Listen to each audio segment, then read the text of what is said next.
Hi and welcome back to the second part of my How to Get Started on YouTube series. If you haven't seen the first part, then I'll leave a link so you can go and check that out and have a look at why you should start on YouTube and the kind of channel you should start and your audience and things like that.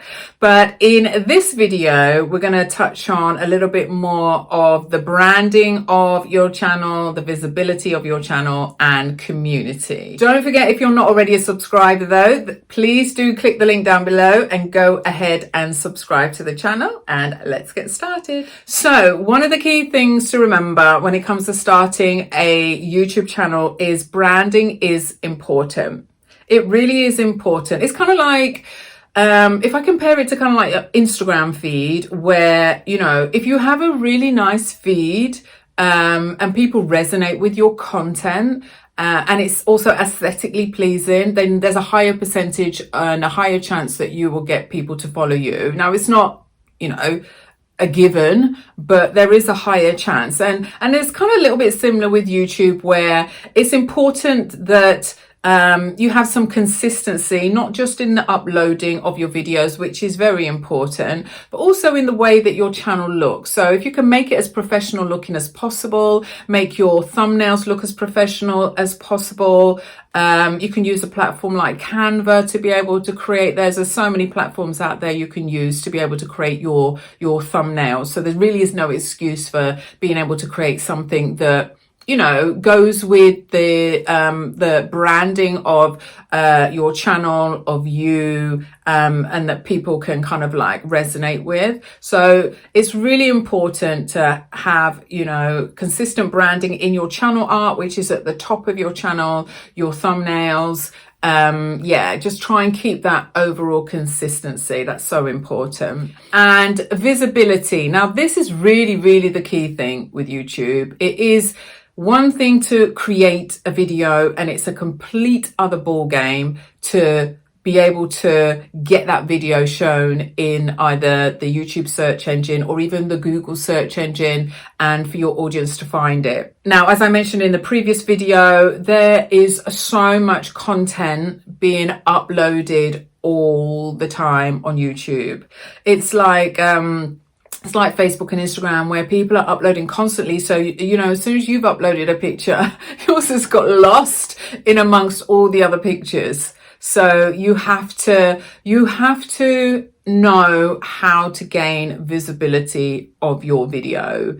And one of the key things with YouTube is it's about getting the right keywords, getting the right tags, so that you stand a chance and so that you show up in the search engine when people are typing in what they're looking for. So it's very important to put yourself in the mindset of how your audience thinks and create your title and create your tags in line with that. Now, it's not so important when it comes to the text on the thumbnails, because that's not searchable by YouTube.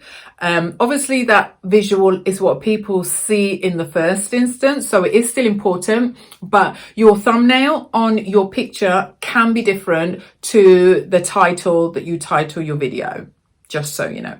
So they can be different. But the more important one is the title of your video, and the more important one is the tags that you use, the keywords that you choose.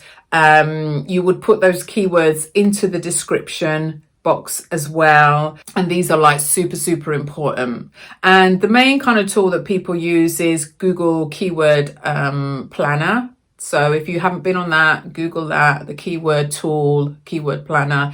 That helps you to get a little bit more insight on the number of searches for something. It gives you some suggestions of, you know, competitive searches, other ideas of words, phrases that you can use.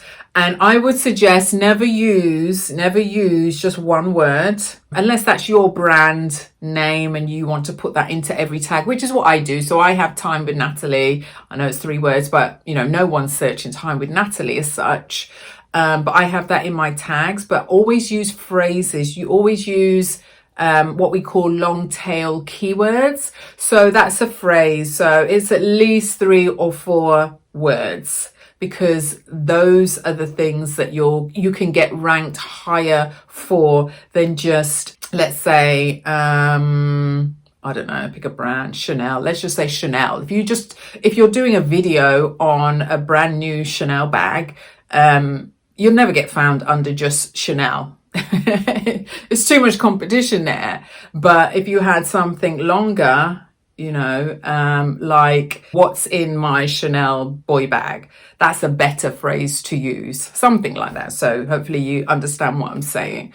So it's very, very important. And that actually is the most important bit out of everything. Before you even start recording, I would recommend that you do some research. Do some research on the kind of topics that you want to cover. See what it is that is really getting some traction. What are people searching for? You could also do that in YouTube itself. So type it into the YouTube search bar, see what comes up, have a look and see what the competition is. So that will also give you some ideas as well. So it's so important to really do your homework on the front end. It does take time. It really does. It does take a bit of time, but it speeds the process up on the back end. And then there's a higher chance that your video is going to get found. And then, of course, once it is found, then it's all about building that community. It's all about engagement. That's the key thing, to be honest. I think a lot of times now with regards to social media, we're all about the clicks and the likes and the follows, where, you can see that the platforms are starting to get rid of that now, where they're not showing that as much. It's more about the engagement. And one of the key things with YouTube is it's about watch time. They want as many people staying on the platform for as long as possible. Okay. That is one of the key goals for YouTube. So if somebody watches your channel, so if somebody comes onto YouTube via your channel and they're watching your video, but then they see a link to somebody else's video and they go and watch that video, and then they see a link to somebody else's video and they go and watch that video, and and you know what it's like. 3 hours later, you're like, where has the day gone? I'm still on YouTube watching these random videos. But YouTube love that. And YouTube credit you for that because you're the one that got them on the platform in the first place. Does that make sense? It's all about building that community and that engagement, getting more people on the platform. Comment with everybody that comments, leaves you a comment. So important to engage with people. If they're taking the time to leave you a comment, then you really should respond. It's just the right thing to do, the nice things to do.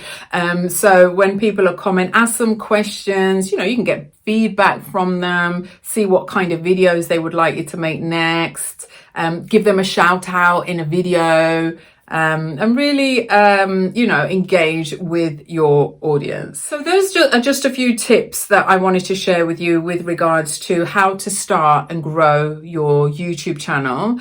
Like I said in the previous video, I've linked down below a guide that gives you some more information, some tips on what to do, what not to do, especially if you're brand new, to YouTube or you've got less than 1,000 subscribers. So what I'm going to be working on is creating more content for those of you that have got, say, less than 1,000 subscribers, because it's so hard to even just get above 1,000 or even just get to 1,000. And then, of course, the next target is then 5,000 and then 10,000. And then, it just goes on, doesn't it? But just trying to get to that first 1,000 is so difficult and it's so challenging. So I really felt like I wanted to, support the newbies out there that really want to start a channel, but are not quite sure what to do, how to do it, what kind of thing do they need to know. And just kind of set them up for, this is the best way to get started. And this is what's most important with regards to how to at least get some traction on your video. Now, it's not an overnight thing, unless you have like a super amazing viral video, then well done you. It really takes time and effort, but it makes more sense to actually think about it, beforehand rather than jump in and create these random videos and just post them online, because there's a certain way you post as well. Don't just upload your video. There's certain things that you have to do before you upload it to YouTube. And so I just felt like I just wanted to share a bit of that knowledge with people. So if you enjoyed this video, click a like. Please subscribe to the channel. I've got more great videos coming your way. It'll be a mixture of motivation, personal development, lifestyle, fashion, beauty, all that good stuff. And even though I know my channel is aimed more at women over 40, listen, I'm grateful if you're here, honestly, even if you're not over 40, you lucky thing. Yeah, come and join me. I would love to have you. So yeah, please do click the link down below. Go ahead and subscribe, and I shall see you in the next video. Thanks so much for watching. Bye.